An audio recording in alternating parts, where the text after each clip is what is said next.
Hello, my name is Michelle and welcome to my channel, The Integrated Feminine. I help high-functioning women attract their ideal partner even after you've done all that inner work and maybe you're still waiting for your ideal man. Now, there's a conversation missing in the feminine energy space, let's say. And a lot of women are being told, just be more embodied, be more feminine, stop being so masculine, and then you'll attract your right partner. But embodiment alone, it's not the solution to attracting your ideal partner. Because the thing is, a lot of women today aren't lacking femininity. What's happening is fragmentation. And that fragmentation, especially in high functioning, successful women, is actually often a version of the wounded masculine or the toxic feminist operating through a feminine space. And that's unfortunately the uncomfortable truth. So today, what I'm going to share is something that I see constantly with the women I work with. And I'm going to share about this in three distinct levels. Firstly, the fragmentation, the feminine embodiment, and also feminine integration. Ultimately, being an integrated feminine leader, someone who is an evolved, empowered woman who's surrendered, who's aligned with your soul purpose, and love actually just becomes inevitable and effortless. But firstly, if we don't understand the root cause, and I'm all about the root cause, I really think this is the way to actually solve a lot of the problems that we have today in life. It's actually to look at which identity patterns are actually keeping you stuck and what does that look like at the subconscious level. Otherwise, we keep treating symptoms instead of transforming the structure of it, which is actually the root cause. So fragmentation is the internal split, let's say. And I've worked with a lot of high value women who've run multi-million dollar companies, and they actually always confess that they really just want to help people. It's such a strong desire, but it actually tends to override their own needs. And then it actually creates this internal conflict where you can never fully exhale. You can never release and just breathe out. You're always on. You're always like entertaining, you're teaching, you're always giving, maybe you're coaching, guiding, mentoring your employees or other people around you.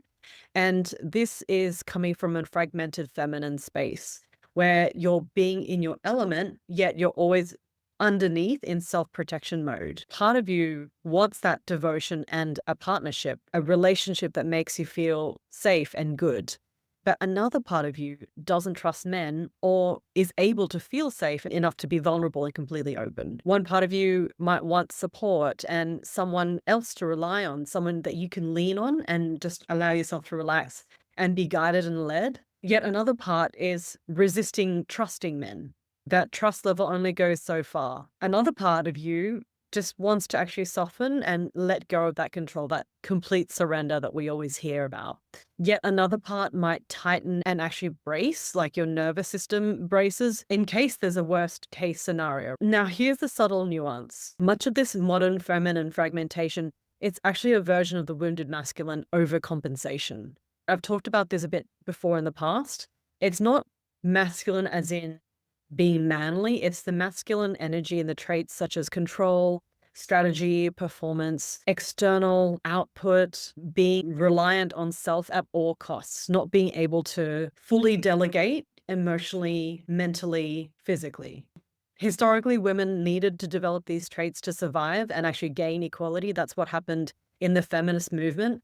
And we did create amazing progress, that economic independence, financial independence, you have self-autonomy, we had a voice, we had a lot of opportunities and ultimately freedom, right? Freedom from we had in that past era prior to the feminist movement. But culturally, something really subtle happened. Empowerment actually became equated with self-sufficiency, but strength became equated with independence. Then leadership became equated with control. So many women unconsciously absorbed this program. If I don't handle everything, I'm going to lose power and I'm going to be seen as weak.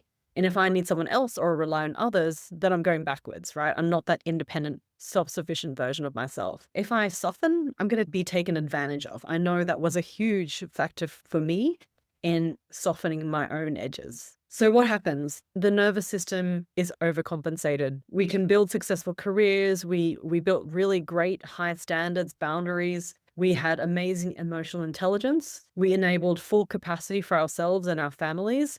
And some of us even raise kids alone. The greatest number of single mothers we've seen in probably all of history. We've never been so self-sufficient and independent. Who else is going to step up if I don't? That kind of overcompensation is the fragmented feminine. It looks like it's empowered and it looks like leadership, but it's actually tightly braced. Your nervous system's just like holding on, and you have this feeling that you never be able to fully exhale for fear that it's going to fall apart if you don't hold on to it really carefully. Now, because this wounded masculine energy that we've all heard about, even when it's inside a woman, it creates that competition, not polarity, which is the universal law, the law of polarity, law of gender.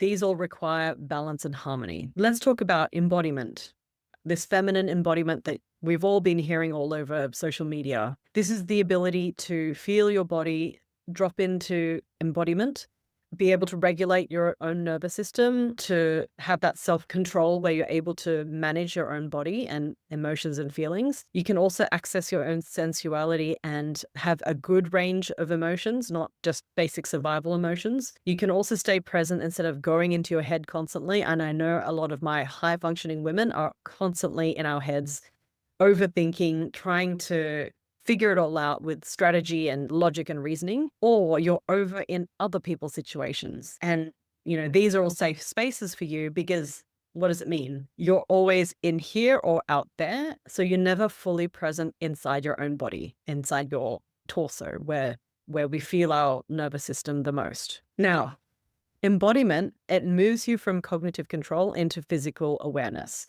That's what they say when you need to drop into your body. Now, this is super powerful and it's necessary. And this is the thing that increases the magnetism. But here's the main distinction. Embodiment is state-based and feminine integration is identity-based. You can still be embodied, yet fragmented. You can breathe deeply, move your body, be feminine, be soft, feel your emotions. But on the identity level, you can still subconsciously believe that you have to be the strong one because no one else is going to do it. Programs such as I earn my love by doing things. I'm only worthy through my actions, and then I need to be rewarded. It's very transactional. It's very compensatory. Or you might think, I'm safer alone because if I don't include someone else in my life, I don't need to deal with other people's stuff. Maybe you're thinking, if I don't leave, well, nothing is going to happen as well as I can do it. When your identity hasn't shifted, and that's at the subconscious level, the embodiment becomes refined survival. So feminine integration is when the survival identity at that subconscious level, it dissolves and creates space for the higher version of you, the authentic, let's say the original version, the version you were born to be. And it's the one that you had as a child, but it got distorted when life taught you to protect yourself, to hide, to suppress yourself, shrink, and just quiet your voice. Maybe you've been told that you're too much or you're not enough. It's polarities of the same thing, right? This integrated feminine is when you can be ambitious and also soft. It's when you can have your standards and also be vulnerable. When you have independence, but also partnership, this is called interdependence. And the power that you have is not defensive. It's evolved empowerment. Now, integration happens at the subconscious level. It's when your nervous system, it doesn't mean that surrender is a weakness and losing yourself.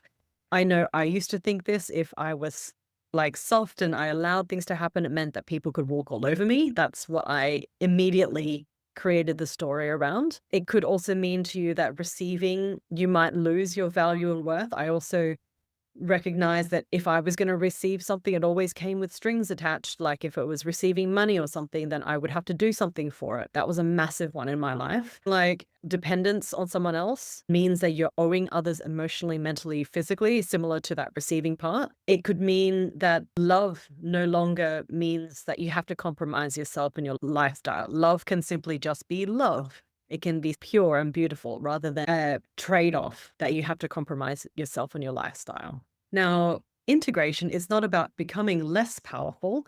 It's quite the opposite. It's actually evolving that empowered state to the highest level and your highest self. And this is when that overcompensation of the last few decades of feminism, it actually gets course corrected now. We're in that phase of course correction. It's not going to be erased. We're not going to reject the past. We're not going to suppress the past either.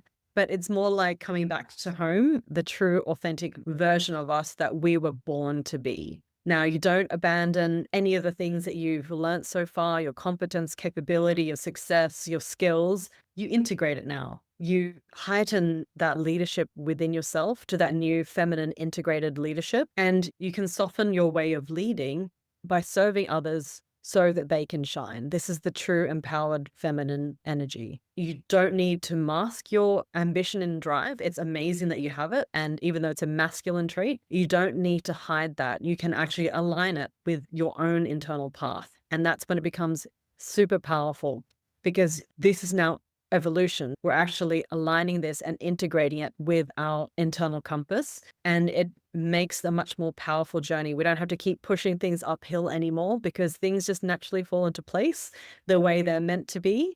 And that is such a beautiful space to be in. Now, the integrated feminine leader, she's not the woman who has it all. Remember in the 80s or 90s, it's like the shoulder pads, you have the kids, but you have the mansion with the pool and big car and job and business and all that. It's not about having it all. This is the old dated version of that empowered woman, because that was the overcompensation from those feminist values. An integrated feminine leader is a woman who is self-mastered. So I love to talk about personal mastery, mastering the self. This is really where we are evolving towards as a consciousness, as a human race. This empowered feminine leader is self-led, she's heart-led, she's intuition-led. She's no longer forcing and pushing things from a masculine subconscious identity. It's coming from alignment rather than reaction. It's coming from a centeredness, and she doesn't allow external factors and forces to change her path, because she's grounded in herself and in the path that she's born to lead. So she's someone who knows her values. She trusts her intuition and her spiritual guidance. She can also communicate clearly without the fear of rejection or being told she's too much. That doesn't trigger her anymore, or shrinking herself so that others can feel comfortable and not intimidated by her. She doesn't need to do that anymore, and people can really feel that. She's authentic, she's kind, and she's compassionate, because she understands that she is one with everyone and everyone is integrated in her, that we are all connected through the universe. We're all meant to be here on Earth. We all have a purpose and a place that we're meant to be. We all have a mission that we're meant to be following. So with compassion and kindness, she can see that in others and allows people to join her in the leadership. She also understands that everyone has their own path. It's really, really powerful. So she's not anti-masculine. She's not trying to compete with men. She's not trying to dominate. She creates leadership in her own life, which naturally invites and inspires other people. A really beautiful space to be in. The empowered, evolved, feminine, integrated leader creates from authenticity. And when women are aligned to their purposes, not performing because you have to be self-sufficient, not performing because you want to be liked and agreeable to everyone, you actually become so attractive to masculine energy. If you're a grounded, integrated feminine, you're also going to attract a grounded, integrated masculine. This integrated feminine energy creates a natural polarity without having to chase, without testing or managing the whole process. She's just simply able to attract from that space. Now, this is really important. The root cause is your subconscious identity. And this is the identity that you hold inside you, just like the operating system for your laptop, let's say. And this is why strategy alone doesn't work. You can't fix that fragmentation by acting differently. You can't pretend and try to be more feminine. It's like putting on clothes that you don't really feel comfortable in. You need to fix it by shifting your identity, and you're aligned and you're confident in your path. Now, when that shift happens, relationships change automatically. It's not coming from willpower or force, but because your nervous system stops broadcasting survival and having to do everything about self-sufficiency. And if you're recognizing yourself in all of this, you're likely a high capacity woman. You would have overdeveloped your masculine survival traits in order to survive and succeed. So that was really necessary. But now this might actually be limiting your intimacy. So if you've been doing the mindset work, the therapy, all that self-development, you're still really stuck in the love space, it's usually a sign that the change hasn't happened at that subconscious identity level that I just spoke about. Now, the first step on your pathway to integrating your feminine and remembering that version of you that you were meant to become, you can take the Love Blindspot audit. This is going to help you diagnose which of your success patterns that's been sabotaging your love life. So from here, you're going to know why you keep doing things over and over in the same way and how to actually break through this and take it to the next level. The next step to becoming that evolved, empowered woman towards the integrated feminine, and this might be all you need, is to recalibrate at the subconscious level. Now, this is not more inner work, more journaling, more videos and courses and things that you have to do or affirmations that you have to repeat every day. This is a really powerful way to access the subconscious. This is actually that feminine embodiment work at the identity level rather than at the conscious level. I created this specifically so you can experience this rather than another thing that you have to do in your personal growth journey. And this is the core feminine code. These are audio calibrations that tap directly into your subconscious without you having to repeat affirmations or do more journaling or more of that inner work. I'm going to link the core feminine code in the description below. The final step on the pathway towards the integrated feminine is to transform on that identity level, going through your subconscious patterns and rewiring them so that they work for you. You can consider this as a mental, emotional upgrade of your software. And that's exactly what we work on inside my core attraction method. It's a private 6-month integration container. Now, this is the really deep identity work that we focus on, and we use modalities like Psych K. We use subconscious recalibration, life coaching, advanced mentorship, and we're going to integrate you into the woman that you're becoming, not just intellectually, the conscious level of mind, but at the level of your nervous system and your subconscious actually operating from. Because when that shift happens, that identity shift at the subconscious level, attraction, relationships, life, it just starts responding so differently for you. So if you feel called to that level of work and you can apply to work with me privately, I'll put a link in the description below as well. So this comes to the end of this episode for now. I hope you get some kind of mental shift and a takeaway from all of this. And I really hope you enjoyed this episode. If you resonate with this episode, please like, subscribe, forward this to any incredible woman who needs to hear this right now. So you can go ahead, click on the links below, get your Love Blindspot audit now as your first step, and I'll see you there.